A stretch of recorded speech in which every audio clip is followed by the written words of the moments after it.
Das Schweizer Beratungsunternehmen Henley und Partner hat den neuen Private Wealth Migration Report vorgestellt. Hier wird nachgezeichnet, wo Millionäre hin auswandern und demnach natürlich auch, von wo sie weg auswandern. Mit den Details zu diesem neuen Report wollen wir uns einmal in diesem Video befassen. Henley & Partners, das ist so ein richtiger Pionier in unserer Branche. Sie waren eigentlich die Ersten, bei denen so richtig das Thema zweite Staatsbürgerschaften, Citizenship by Investment auf dem Programm gestanden ist. Sie haben das als erstes als Dienstleistung angeboten. Sie sind zum Beispiel auch diejenigen, die Malta geholfen haben, ein entsprechendes Programm vor einigen Jahren zu etablieren, was hier nun von der EU verboten wurde.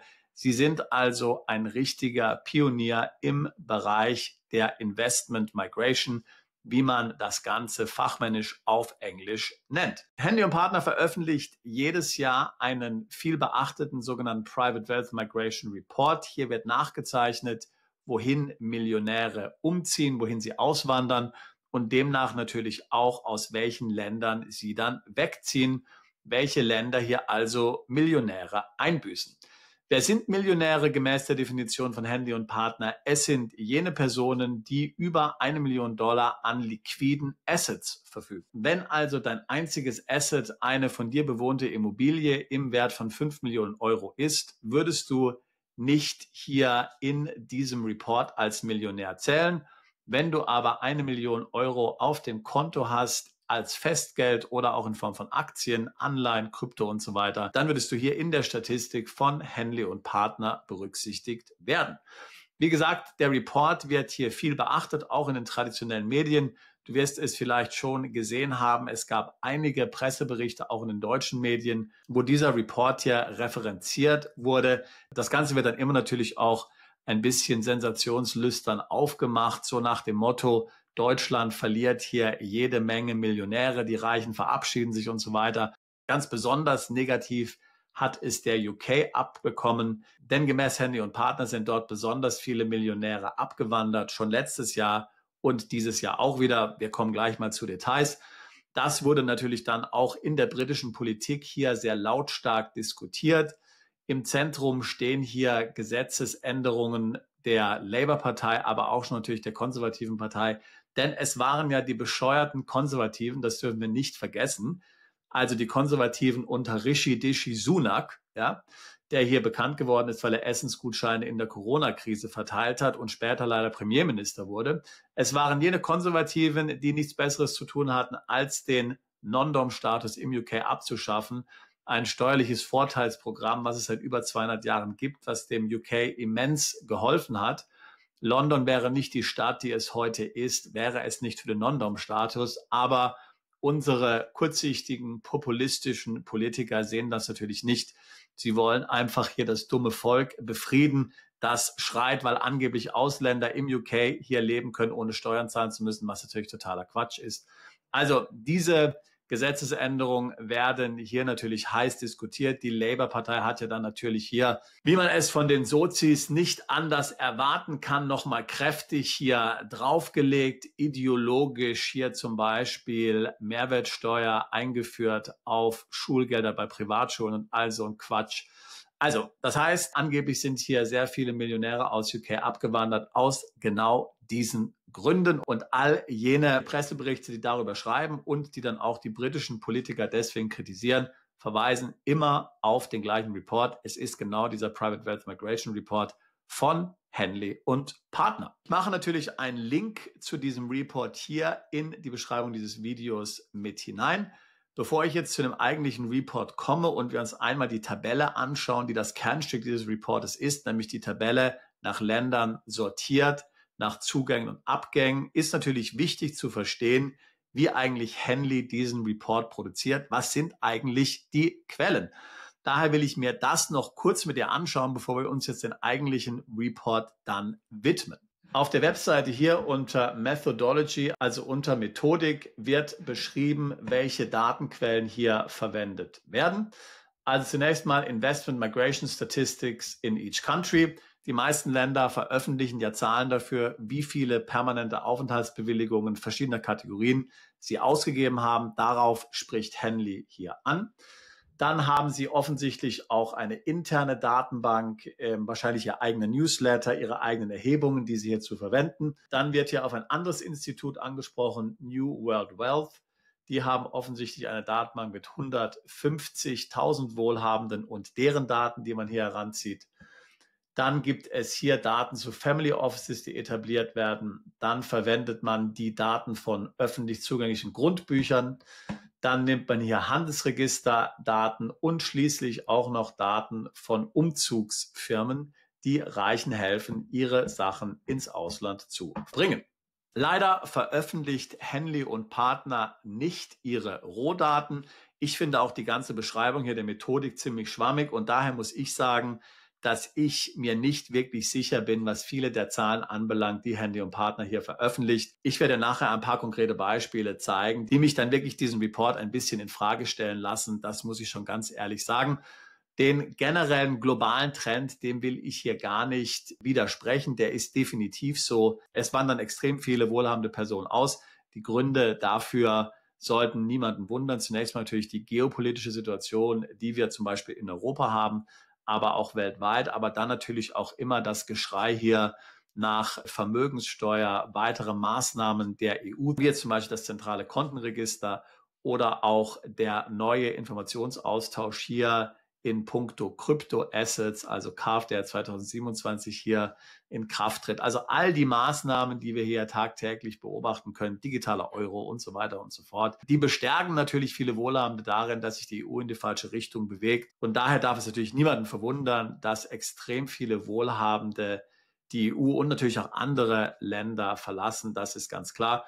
Ich führe jedes Jahr über 1000 Beratungsgespräche mit wohlhabenden Deutschen, Schweizern und Österreichern, die meisten von ihnen Millionäre und ich kann das Ganze natürlich nur bestätigen. Das ist natürlich alles nur anecdotal evidence, wie man so schön sagt, also keine wirkliche empirische Erhebung. Aber dass hier sehr viele Wohlhabende ins Ausland gehen, das ist, glaube ich, etwas, was hier zweifellos gegeben ist. Aber wie gesagt, um zum Report von Henley und Partner zurückzukommen, wenn ich mir Details anschaue, dann bin ich da nicht so sicher, ob die Zahlen wirklich so zuverlässig und korrekt sind. Und ich werde dir auch gleich mal hier beschreiben, warum das so ist. Kommen wir nun aber zu dem Kernstück dieses Berichtes, nämlich die viel beachtete Tabelle mit den Zuzügen und den Wegzügen. Und hier haben wir sie Country Wealth Flows. Also das Ganze hier ist nach Millionaire Migration sortiert und zwar nach Zuflüssen. Das heißt, das Land mit den höchsten Zuflüssen sind die Vereinigten Arabischen Emirate. Nach der Henley und Partner Statistik werden hier 9.800 Millionäre prognostiziert 2025 in die UAE umziehen. Das dürfte niemanden verwundern. Dubai sicherlich ein ganz wichtiger Hotspot hier. Keine Vermögensteuer, keine Einkommensteuer. Eine sehr interessante Stadt hier, wo man hervorragend leben kann. Das dürfte niemanden verwundern, dass Dubai hier an der Spitze steht. An zweiter Stelle USA. Das dürfte vielleicht viele verwundern. Vielen sind ja die USA als Steueroase, sage ich jetzt, wo man wirklich Steuern sparen kann, nicht so wirklich bekannt. Natürlich sind die USA das Land mit den meisten Milliardären. Die reichsten Menschen der Welt leben in den USA, also kann es da natürlich steuerlich nicht so schlecht sein. Ansonsten würden ja diese riesigen Vermögen gar nicht zustande kommen. Deswegen wundert es natürlich nicht, dass nach wie vor sehr viele Menschen in die USA auswandern. Das kann ich nur bestätigen aus meiner eigenen Beratungspraxis. Tatsächlich sind die USA in den Augen vieler High-Net-Individuals nach wie vor das Land, wo man am besten Vermögen aufbauen kann, mit der meisten Rechtssicherheit und natürlich auch den meisten Möglichkeiten, hier Vermögen zu investieren. Also auch hier die USA nicht wirklich überraschend. Kommen wir nun zum nächsten Land, Platz 3. Hier haben wir Italien und das ist jetzt so das erste Land, wo ich sagen muss, naja, kann das wirklich stimmen? Warum Italien? Nun, Italien hat ein interessantes Non-Dom-Programm aufgelegt. Dort haben wir eine Pauschalsteuer von mittlerweile 200.000 Euro und dann sind damit sämtliche Steuern hier auf ausländische Einkünfte abgegolten, wenigstens für einen relativ langen Zeitraum. Das Programm hat aber meiner Ansicht nach auch viele Nachteile. Also zum einen einen Mal sind natürlich 200.000 Euro nicht wenig. Ja, vergleicht das mal mit dem UK. Da gab es auch eine ähnliche Pauschalsteuer, dass man den Non-Dom-Status nutzen konnte. Das waren dort maximal 60.000 Pfund. In Italien war die Zahl übrigens bis vor kurzem auch noch 100.000 Euro, aber jetzt 2025 ist sie dann erhöht worden auf 200.000 Euro. Wenn man sich die Statistik anschaut, der Italiener, die öffentlich zugängliche offizielle Statistik zu diesem Non-Dom-Programm, dann kann man sehen, dass ungefähr 1.000 Personen pro Jahr nach Italien umgezogen sind und dieses Programm zu nutzen. Neu insgesamt, also seit das Programm aufgelegt wurde, rund 4.000 bis 5.000 Personen. Das war aber noch zu Zeiten letztlich, als die Steuer nur 100.000 war. Jetzt ist die Steuer 200.000 und Handy und Partner erwartet, dass 3.600 Millionäre dieses Jahr nach Italien umziehen.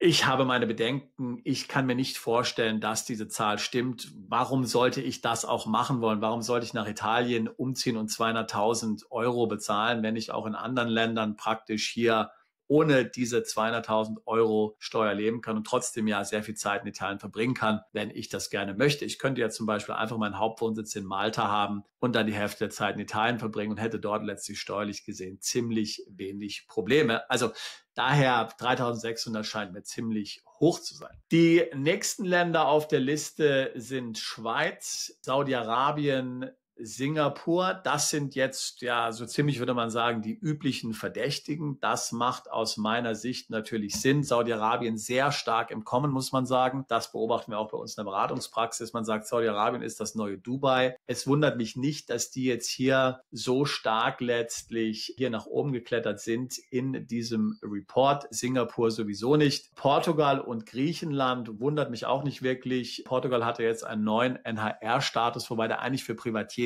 nicht wirklich geeignet ist. Der ist also an Beschäftigung geknüpft. Aber Portugal hat natürlich ein sehr interessantes Programm, um hier einen Pass zu erwerben. Das heißt, viele EU-Bürger werden hier Portugal letztlich ansteuern, um den Pass dort zu erwerben. Wie sie das dann wirklich mit der Steuerpflicht machen, die ja doch sehr hoch ist in Portugal, ist mir nicht so ganz klar. Kanada und Australien, jeweils 1.000 Millionäre, die dorthin gezogen sind, die waren letztes Jahr noch an Platz 1, also zumindest Australien. Auch hier wundert es mich nicht, dass viele Millionäre dorthin ziehen. Kanada und Australien sind zwar steuerlich gesehen erstmal nicht attraktiv, sie haben aber keine Schenkungssteuern, keine Erbschaftssteuer. Das heißt, für Familien, die letztlich Vermögen neu organisieren wollen, sind diese Staaten schon ziemlich gut geeignet, auch wenn die Steuern auf laufende Erträge natürlich ziemlich hoch sind. So, als nächstes haben wir dann Hongkong, Japan, Malta. Japan kann ich mir schwer vorstellen, warum man dort hinziehen würde. Das ist ja von den Steuern her gesehen die absolute Steuerhölle. Wobei man sagen muss, die ersten 5 Jahre sind Auslandseinkünfte steuerfrei. Aber danach wird es dann richtig teuer. 50% Erbschaftssteuer gibt es da auch und so weiter und so fort. Also sicherlich nicht so gut. Malta natürlich wundert mich nicht. Thailand wundert mich nicht, Costa Rica auch nicht und die weiteren Länder hier auch nicht. Hier haben wir noch Montenegro mit 150. Das ist so der stärkste Anstieg. Die waren davor gar nicht in dem Report enthalten. Also diese Länder hier, die würden mich hier nicht jetzt groß wundern. Hier ist auch Österreich drin mit 50. Auch das kann Sinn machen. Es gibt keine Schenkungssteuer, keine Erbschaftssteuer in Österreich. Also da kann man schon was machen. Die haben ein DBA zum Beispiel mit Dubai, Österreich. Könnte durchaus interessant sein. So, jetzt geht's dann letztlich los. Hier kommen wir dann ins Minus rein. Also aus welchen Gebieten ziehen Millionäre weg? Hier wollen wir jetzt mal relativ schnell nach unten scrollen. Diese Länder interessieren uns nicht. So, hier ist jetzt Deutschland drauf mit 400. Wie bitte? Nur 400 Millionäre sollen angeblich aus Deutschland wegziehen. Also, wie gesagt, ich rede ja mit über 1.000 Wohlhabenden alleine im Jahr. Das ist also für mich absolut unvorstellbar, dass nur 400 Millionäre hier Deutschland verlassen wollen. Ich habe mir mal die Zahlen angeschaut und es gibt so Statistiken, die sind zwar jetzt nicht offizielle Statistiken, aber doch von namhaften Instituten und die sagen, dass es in Deutschland insgesamt rund 500.000 Millionäre gibt, die eben nach der Definition von Henley & Partners liquide Assets von mehr als 1 Million US-Dollar haben. Und davon sollen nur 400 angeblich ins Ausland umgezogen sein. Das kann ich mir absolut nicht vorstellen. Das Gleiche gilt für Spanien und Frankreich auch. Diese Zahlen hier scheinen mir doch sehr niedrig zu sein. Als nächstes haben wir dann die BRICS-Länder, Brasilien, die Russische Föderation. Brasilien wundert mich nicht. Die Steuern sind ja wieder stark angezogen worden hier mit Lula da Silva, der an die Macht kam. Russland natürlich sowieso nicht. Indien auch nicht, China auch nicht. Das sind alles Länder, die BRICS-Länder, die steuerlich natürlich sehr unattraktiv sind. Ja, also da würde niemand hin freiwillig umziehen, der viel Geld hat. Also diese Zahlen, die finde ich durchaus realistisch. Und hier traurig an der Spitze liegt der UK mit 16.500. Stimmt diese Zahl wirklich? Also ich könnte es mir vorstellen. Ich würde aber sagen, dass Deutschland mindestens auch 16.500 Millionäre hat, die Deutschland verlassen haben. Aber man muss das Ganze auch natürlich in Relation sehen, ja, denn im UK gibt es noch mehr Millionäre als in Deutschland, rund 600.000. Wie gesagt, Deutschland 500.000. 16.500 sind davon umgezogen. Naja, also das ist natürlich eine relativ kleine Prozentzahl, ja, von Millionären im tiefen einstelligen Bereich, die hier den UK verlassen haben. Also da kann man definitiv noch nicht von einer Flut von Millionären sprechen, die den UK verlassen haben. In Deutschland natürlich schon mal gar nicht. Aber es ist natürlich eine traurige Statistik, die diesen Trend hier auf jeden Fall belegt, dass im UK ganz sicher einiges schief läuft. Ja, selbst wenn ich jetzt hier einige Zahlen aus dem Handy- und Partner Report für wenig glaubwürdig halte, kann ich dir dennoch den Report empfehlen. Wie gesagt, ich bin mir nicht hundertprozentig sicher, wie sie auf diese Ergebnisse gekommen sind. Die Methodik habe ich dir ja vorgestellt. Das scheint mir alles nicht zu 100% wasserdicht zu sein. Den Trend stimme ich natürlich absolut zu. Das kann man, glaube ich, so deutlich absehen, dass diese Trends so stimmen und auch so im Groben die Region und die Länder, dem kann man auch zustimmen. Aber einige Details, wie gesagt, finde ich schwierig. Ich würde trotzdem raten, den Report anzuschauen. Es gibt da noch einige interessante Tabellen, auch in diesem Report, auch eine historische Entwicklung letztlich für diese Millionaire Migration. Also wie gesagt, 2025 soll ein Rekordjahr werden für den Wegzug von Millionären. Das kann man durchaus, denke ich, so bekräftigen. Und dieser Trend wird ganz sicher weiter anhalten, wenn hier die Politik so weitermacht, wie man es jetzt schon hier absehen kann, dass im Grunde genommen viele westliche Länder, gerade auch in der EU, hier in die falsche Richtung gehen. Und man muss einfach wissen, natürlich heutzutage ist Kapital mobil. Und meiner Erfahrung nach bei wohlhabenden Familien ist es extrem wichtig, hier diesen Wohlstand zu bewahren für die kommenden Generationen. Das heißt, man wird alles tun letztlich, um den Wohlstand zu bewahren und eben deswegen auch in ein anderes Land umzuziehen. Man darf ja nicht vergessen, selbst wenn du Deutschland zum Beispiel verlässt, kannst du ja dennoch relativ viel Zeit danach in Deutschland verbringen. Du darfst zwar keinen Wohnsitz mehr haben, aber du kannst deine Freunde, Familie, Verwandte besuchen gehen, kannst relativ viel Zeit dort verbringen. Du bist ja nicht weg vom Fenster. Du bist ja nicht wie Napoleon hier festgebunden auf irgendeiner Insel weit ab und fernab der Zivilisation, sondern du kannst reisen. Du kannst dich an deinen steuerfreien Einkünften erfreuen und kannst im Grunde genommen der Politik in deinem Herkunftsland, wie zum Beispiel Deutschland, ganz klar sagen, ich mache hier nicht mehr mit bei der Politik, die dieses Land macht. Mein Geld kriegt ihr nicht dafür. Also, wenn das Themen sind, die auch dich betreffen, wenn du ein Millionär bist, wenn du wohlhabend bist und dich damit beschäftigst, ins Ausland umzuziehen, dann würde ich mich freuen, mit dir ein Beratungsgespräch zu führen. Wir beschäftigen uns seit fast 20 Jahren genau mit diesen Themen. Wir helfen Unternehmern, Freiberuflern, Privatiers ins Ausland umzuziehen, sich steuerlich hier optimal aufzustellen, Vermögen zu schützen und neues Vermögen aufzubauen. Ich würde mich freuen, auch dich alsbald zu unserer Mandantschaft zählen zu können. Bist du Unternehmer, Freiberufler oder Investor? Zieht es dich schon lange ins Ausland? Mach heute den ersten konkreten Schritt in eine Zukunft mit mehr Geld und mehr Freiheit. Buche ein Beratungsgespräch mit Sebastian und seinen Kollegen. Unsere Kanzlei unterstützt Mandanten wie dich dabei, deine Steuerlast legal zu reduzieren, Vermögen aufzubauen und zu schützen und deine persönliche Freiheit zu maximieren. Profitiere jetzt von unserem Fachwissen und unserem Netzwerk. Gehe zu mandatierung.com und werde Mandant unserer Kanzlei.